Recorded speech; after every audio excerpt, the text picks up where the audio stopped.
नमस्कार, आप देख रहे हैं पहले जनता न्यूज़ नेटवर्क में शुभम कोतवाल। हाल ही में Jammu Kashmir state tax department ने जो कर देने से क्या क्या रिसोर्सेज क्या क्या फ़ायदे आपकी स्टेट को हो सकते हैं, आपकी यूटी को हो सकते हैं, इस पर एलजी साहब ने भी शिरकत की, डॉक्टर अरुण मेहता ने भी शिरकत की और भी माननीय लोग यहाँ पर थे। टैक्स जो हायर टैक्स पेयर्स थे जम्मू कश्मीर के, वो भी यहाँ पर रिप्रेजेंट थे। तो क्या बात हुई, चलाते हैं। मैं समझता हूं कि अब tax payers, industry association, traders association, drawing और डिसबर्सल ऑफिसर्स और बाकी स्टेक होल्डर्स का दायित्व है कि जम्मू कश्मीर की अर्थव्यवस्था को मजबूत बनाने के महायज्ञ में हम सब अपना योगदान दें। होलिस्टिक टैक्स अवेयरनेस की दिशा में उठाया गया यह कदम इस बात को भी दर्शाता है कि स्टेट टैक्स डिपार्टमेंट ने रेगुलेटरी की बजाय प्रमोटिव अप्रोच अपनाया है और कैपेसिटी बिल्डिंग पर फोकस किया है। मुझे विश्वास है कि सभी स्टेक होल्डर्स के समन्वय से यह सिंपोजियम आर्थिक गतिविधियों को नई गति देने के हमारे लक्ष्य की दिशा में एक महत्वपूर्ण मील का पत्थर साबित होगा। मैं 2017 में देश का सबसे बड़ा टैक्स रिफॉर्म भारत के सम्माननीय प्रधानमंत्री जी के निर्देशन में हुआ और उसी समय अभी मेरे पहले बताया भी गया, इंटरनेशनल मॉनेटरी फंड IMF की एक रिपोर्ट आई जिसमें कहा गया था कि India's economy is an elephant that is starting to run, और मात्र 5 साल पूरा होते होते 2022 में दुनिया की 5वीं बड़ी अर्थव्यवस्था हम बन गए। तो इस बात पर हमें गर्व भी है।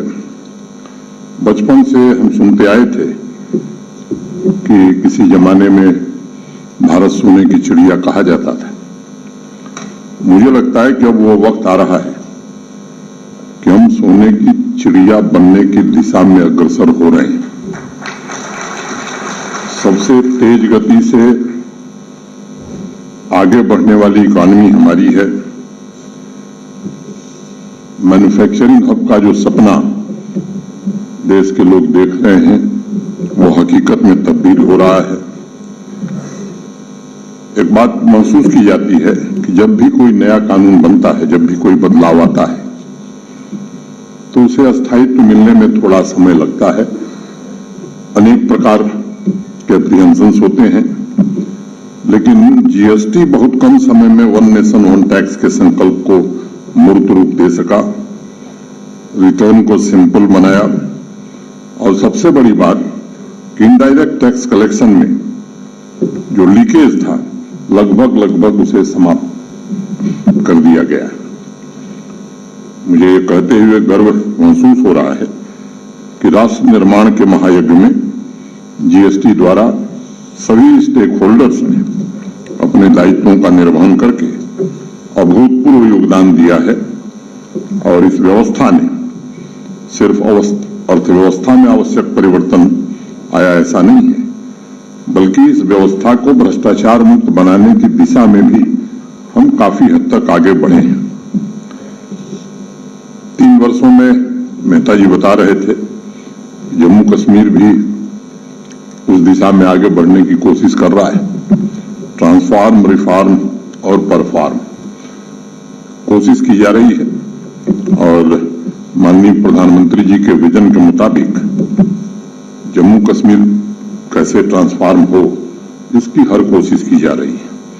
जो जरूरी रिफॉर्म है वो भी की जा रही है और सभी सेक्टर हमारे परफॉर्म करें, इसकी भी पूरी क्षमता से कोशिश हम सब मिलकर के कर रहे हैं। मैं उन आंकड़ों में नहीं जाना चाहता हूं कि पिछले 3 वर्षों में क्या क्या हुआ है, लेकिन अनेक ऐसी उपलब्धियां पिछले 3 वर्षों में हमने हासिल की हैं जिसका श्रेय निश्चित रूप से टीम जम्मू कश्मीर को जाता है, जिसने जमीन पर नीतियों का क्रियान्वयन किया है। देश भर में जब जीएसटी, मुझे याद है मैं संसद में था, उस रात को भी था, जब लागू किया गया था तो देश भर में बड़ा विरोध हो रहा था। आज स्थिति पूरी तरह बदल गई है। अब 1 साल बाद अखबारों के पन्ने जीएसटी की तारीफों से भरने लगे हैं। आम आदमी से लेकर व्यापारी वर्ग तक सब लोग एक स्वर से कहने लगे हैं कि हिंदुस्तान के इतिहास में, हिंदुस्तान के विकास में जीएसटी के योगदान को सदैव याद रखा जाएगा। अब देखिए, इसी साल जनवरी में केंद्र सरकार ने 1,56,000 करोड़ रुपए जीएसटी रेवेन्यू अर्जित किया है। राज्यों को जाने वाले रेवेन्यू का हिस्सा भी बढ़ा है। जब राज्यों के पास पैसा आता है तो वो सीधे वहां से निकलकर जनता की जेब में किसी न किसी माध्यम से पहुंचता है, क्योंकि वो राज्य के विकास पर खर्च होता है। हमें इस बात को सदैव याद रखना चाहिए कि इकोनॉमी तभी ग्रो करती है जब इकोनॉमिक एक्टिविटी बढ़ती है। सरकारी खजाने में ज्यादा पैसे का मतलब है सभी सेक्टर्स में गतिविधियां तेज होंगी। कंस्ट्रक्शन से लेकर गांव के बाजार तक आम आदमी के जेब तक पैसा पहुंचेगा, वो उसे खर्च करेगा, और ज्यादा खर्च का साफ मतलब है कि इकोनॉमी स्थायी रूप से बढ़ेगी, समावेशी विकास को बढ़ावा देगी, देश की खाद्य सुरक्षा मजबूत होगी, रोजगार के अवसरों का सृजन होगा। और इसलिए अक्सर ये बात मैं कहता हूं कि सिर्फ प्रशासन का काम नहीं है, बल्कि सरकार और समाज या नागरिकों की साझी जिम्मेदारी है। मुझे एक बात स्मरण है, दुनिया के एक बड़े अर्थशास्त्री जिनका नाम है जोसेफ स्टिग्लिट्ज, उन्होंने कहीं लिखा था कि साझी समृद्धि ही सच्ची और अस्थायी समृद्धि हो सकती है। और मैं समझता हूं कि उसी साझी समृद्धि की भावना से आज जम्मू कश्मीर सही रास्ते पर आगे बढ़ने की कोशिश कर रहा है, वित्त किया जा सके। और मुझे लगता है कि देश के किसी राज्य या किसी यूटी ने उस तरह का पैकेज कहीं भी नहीं दिया था। तो ये मंतव्य स्पष्ट करता है कि सब प्रशासन चाहता क्या है। किसी भी राज्य या संघ राज्य क्षेत्र की साझी समृद्धि का साझा उद्देश्य भी होता है।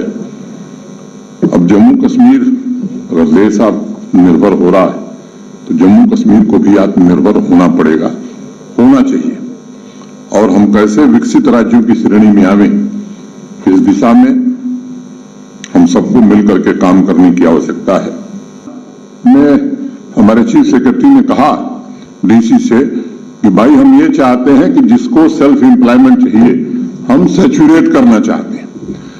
किसी को भी जम्मू कश्मीर में किसी नौजवान को, किसी नवयुवती को अगर बैंक से सहायता लेकर के रोजगार अपना एस्टेब्लिश करना है तो कोई न बचे, इस दिशा में हम आगे बढ़ रहे हैं। मैं समझता हूं कि ये सामान्य लक्ष्य नहीं, कहना बड़ा आसान है, इसे हम क्रियान्वित करना चाहते हैं और मुझे भरोसा है कि इसे क्रियान्वित करने में हमें सफलता मिलेगी। कुछ आंकड़े मैं केवल आपके ध्यान में रखना चाहता हूं ताकि स्थिति स्पष्ट हो जाएगी। कुल जम्मू, श्रीनगर और बाकी जो शहरी क्षेत्र हैं, आप म्यूनिसिपैलिटी कह लीजिए, या कुल शहरी क्षेत्रों में 5,20,000 घर हैं। कॉर्पोरेशन हो, म्यूनिसिपल काउंसिल्स हो, सब मिला करके 5,20,000 घर हैं, जिसमें 2,06,000 घर ऐसे हैं जो 1,000 स्क्वायर फुट से कम के हैं। अब अगर परसेंटेज आप निकालेंगे तो ये मोटा मोटी 40% घर है जिस पर कोई टैक्स नहीं है। मैं इसको दोहरा रहा हूं, जम्मू कश्मीर के शहरी क्षेत्रों में जो लोग रहते हैं 40% लोगों पर कोई हाउस टैक्स, कोई कर नहीं है। 2,03,600 ऐसे घर हैं 5,20,000 में से जिनको 1,000 के नीचे एक वर्ष में महीने में नहीं, एक वर्ष में 1000 के नीचे देना है। और ये जम्मू और श्रीनगर शहर में किसी का 1000 जा सकता है, बाकी सबका 600 के नीचे रहने वाला है। तो ये 2,03,600 में से 80% ऐसे हैं जो वर्ष भर में 600 रुपया देने वाले।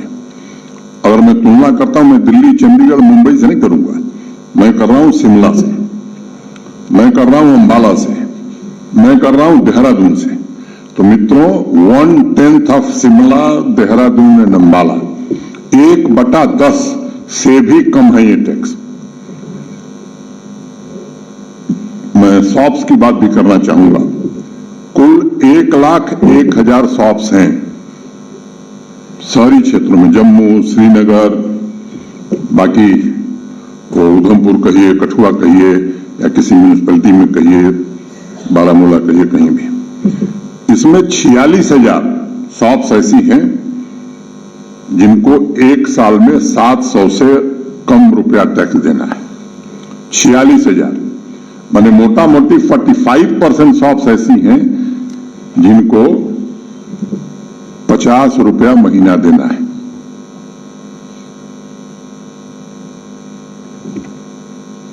तो 30,000 शॉप्स ऐसी हैं जिनको 2,000 रुपए से भी कम देना है वर्ष भर में। और ये 30,000 में 20,000 ऐसी होंगी जो 1,500 के नीचे ही जिनको देना है। तो ये प्रतिशत अगर आप देखेंगे तो चाहे वो दुकान हो, और ये भी उन शहरों की तुलना में 1/10 से भी कम है। वो रेट में नहीं पढ़ना चाहता हूं, ज्यादा समय लगेगा। मतलब क्या हुआ कि सबसे लोवेस्ट प्रॉपर्टी टैक्स हिंदुस्तान के किसी शहर से आप तुलना कर लीजिए, या जिस पर लगाया है तो वेरी मीगर लगाया है। अब कुछ लोग हैं दिल्ली में 50,000 रुपए टैक्स दे रहे हैं। 50,000 रुपया, उनकी तस्वीर मेरे पास है, उनके घरों के बाहर उनके नाम लिखे हुए हैं, और यहां कहने के साथ हम 1,000 भी नहीं देंगे। मैं सबसे अनुरोध करना चाहता हूं, जैसा मैंने पहले कहा, सरकार और प्रशासन का प्राथमिक दायित्व है कि सामान्य लोगों को दिक्कत न हो, और इसका पूरा ध्यान रखा गया है। मोटे तौर पर 75-80% जो आबादी है उसका पूरी तरह से ध्यान रखा गया है। अब जिनको वास्तव में टैक्स देना चाहिए, नेताजी ठीक कह रहे थे, वो बाकी लोगों को उकसाने की कोशिश कर रहे हैं। देश के हर शहर, हर राज्य में लग गया। हम भी भारत के नागरिक हैं, और कई भ्रांतियां यहां हैं। जहां कहा जाता था कि बिजली इतनी बनती है, पता नहीं आप में से कितने लोगों को मालूम है, हमारी कुल उत्पादन क्षमता 3450 मेगावाट है, और केवल हाइड्रो पावर हम उत्पादित करते हैं। ये सच है कि आने वाले 3 साल में हम इतनी बिजली और बना लेंगे जो 70 साल में बनी थी, लेकिन 7-8 महीने केवल 300 मेगावाट जनरेशन होता है जम्मू कश्मीर में। अगर बाहर के प्रदेशों से बिजली न आवे तो यहां बिजली नहीं दी जा सकती है। ये भ्रांतियां कुछ लोगों ने अनावश्यक फैलाई थी। मुझे लगता है, मैं बार बार कहता हूं कि हम विश्वास रखते हैं सामान्य लोगों से संवाद में। किसी को लगता है कि इसमें कुछ गलत है, कुछ और बेहतर तरीका हो सकता है, मैं स्वागत करूंगा। आइए सुझाव दीजिए, दरवाजे हमारे खुले हैं। आपको लगता है कि इस व्यवस्था में कोई गड़बड़ है, इससे बेहतर व्यवस्था आप बता सकते हैं, मैं आप सबका स्वागत करूंगा।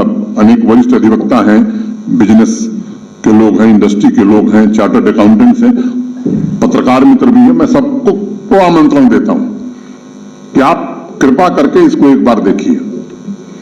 आपको लगता है कि इससे बेहतर भी कुछ किया जा सकता है, मुझे कोई आपत्ति नहीं, लेकिन आपसे मैं निवेदन करना चाहता हूं कि ये कुछ लोग जो गुमराह करने की कोशिश कर रहे हैं, कृपा करके उस जाल में न किसी को फंसना चाहिए। और आपसे मैं निवेदन करूंगा कि सामान्य लोगों में जागरूकता बढ़ाने की हम हर कोशिश कर रहे हैं। मेरा आपसे आग्रह होगा कि आप भी इसमें सहयोग करें, क्योंकि ये व्यवस्था अब हर साल बजट में 900 करोड़ रुपया हम लोग दे रहे हैं कॉर्पोरेशंस को, म्यूनिसिपैलिटीज को। स्मार्ट सिटी से के लिए जो पैसा है या बाकी कार्यों के लिए जो भारत सरकार से आ रहा है वो अलग से आ रहा है। इस व्यवस्था को बेहतर ढंग से हम कैसे चला सकें। जम्मू कश्मीर भी आने वाले कुछ वर्षों में देश के विकसित राज्यों के समानांतर गौरव से कैसे खड़ा हो सके, मुझे लगता है ये जम्मू कश्मीर के हर नागरिक के लिए गौरव का विषय होगा। मैं आप सबका आह्वान करता हूं, आपसे निवेदन करता हूं कि आइए इस पूरे अभियान में जो हमारी प्राचीन शक्ति रही है, देश के मुकुटमणि हम जाने जाते थे, देश को ज्ञान देने का संदेश यही जम्मू कश्मीर की धरती से लोगों ने दिया है। क्या उस जम्मू कश्मीर की बदहाली पर यहां के लोगों को गर्व हो सकता है? क्या हम खुद नहीं चाहते हैं कि हम ऐसा जम्मू कश्मीर आने वाले दिनों में देखें कि गर्व से दुनिया और देश में कहीं जाएं तो लोग कहें कि हाँ, ये आदमी जम्मू कश्मीर से आया है। मैं आप सबसे निवेदन करना चाहता हूं, कुछ लोग साजिश के तहत लोगों को गुमराह, जब अभियान चलाया था हमने इंक्रोचमेंट, एंटी इंक्रोचमेंट है, मुझे मालूम है, मैंने एक बार नहीं 10 बार कहा कि एक भी गरीब आदमी को नहीं छुआ जाएगा, लेकिन किसी रसूखदार को बख्शा भी नहीं जाएगा।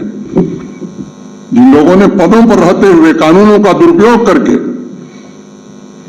अपने अपने परिवार की भलाई के लिए और सामान्य जनता के हितों को गिरवी रख करके जम्मू कश्मीर को बंधक बनाया था, वो समय अब समाप्त हो गया है। आम आदमी की आवाज सुनी जाएगी, आम आदमी के हक में फैसले लिए जाएंगे, चाहे वो किसान है, मजदूर है, व्यापारी है, उद्योगपति है, लेकिन कुछ विशेष लोगों के लिए फैसले अब यहां नहीं हो सकते हैं।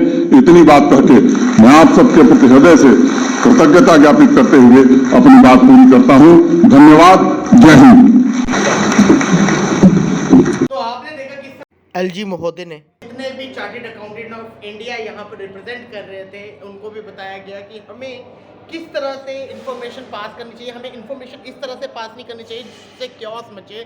इन्होंने बताया कि यहाँ पे गवर्नमेंट किसी जॉब्स कम नहीं हुई है, जबकि जॉब्स का नंबर है वो बढ़ा ही है। और साथ में बात की प्रॉपर्टी टैक्स पे, एलजी साहब ने ज़रूर, एलजी साहब ने बोला 5,20,000 के तकरीबन घर हैं, जिसमें से 40% घर ऐसे हैं जो कि 1,000 स्क्वायर फुट से कम है, उसकी वजह से उनके ऊपर टैक्स नहीं लगेगा। और जो बाकी भी घरों पर टैक्स लगने जा रहा है वो तकरीबन 600 से 900 रुपए तक होगा, जो कि शिमला हरियाणा के 1/10 के बराबर है। और उसके बाद उन्होंने बात की कि चंद घरों पे जो टैक्स है, प्रॉपर्टी टैक्स है, वो ज़्यादा लगेगा क्योंकि उनका जो एरिया है उन्होंने ज़्यादा कवर किया हुआ है। आपकी इस बारे में क्या राय है? हाँ, उन्होंने ये भी बोला कि जो रसूखदार लोग हैं जिन्होंने आज तक जम्मू कश्मीर के ऊपर उत्पीड़न किया हुआ है उनको बख्शा नहीं जाएगा। और जो भी लोग बोल रहे हैं कि जम्मू कश्मीर में बिजनेस करने के लिए लैंड नहीं, जो लैंड इन्होंने लैंड आप बोल सकते हैं एनक्रोचमेंट ड्राइव से छुड़ाई, उस ज़मीन का जो यूज़ है वो जम्मू कश्मीर के अवाम के लिए, आम जनता के लिए किया जाएगा, जम्मू कश्मीर के लोगों के लिए किया जाएगा। जिन लोगों ने कब्जाधारी लोग हैं उनको बख्शा नहीं जाएगा। वो ज़मीनें हैं जो छुड़ाई गई हैं, ये जो है वो जम्मू कश्मीर की जनता के काम आएंगी। आपकी इस बारे में क्या राय है? कमेंट बॉक्स में ज़रूर लिखिए। आप देख रहे हैं पहली जनता न्यूज़ नेटवर्क में शुभम कोतवाल। दीजिए मुझे इजाज़त। जय हिंद।